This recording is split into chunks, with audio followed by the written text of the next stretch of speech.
بود، چون 14 سطر در واقع به این متن اصلی اضافه شده بود. البته این در دوره شاه اتفاق میفته. یعنی 14 سطر به خود این استوانه در ترجمه فارسی اضافه شده بود. 14 سطر، سطرهای کاملا جعلی به متن این استوانه افزوده بودند. در دوره شاه البته اتفاق میفته، در سالهای 5. یعنی مترجم کار کرده بود؟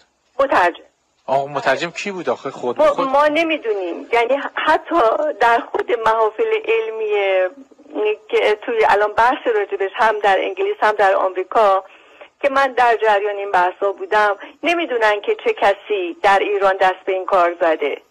اما هرچه بوده از یک دستگاه علمی و اداری در ایران اتفاق افتاده، برای اینکه این ترجمه در زبان و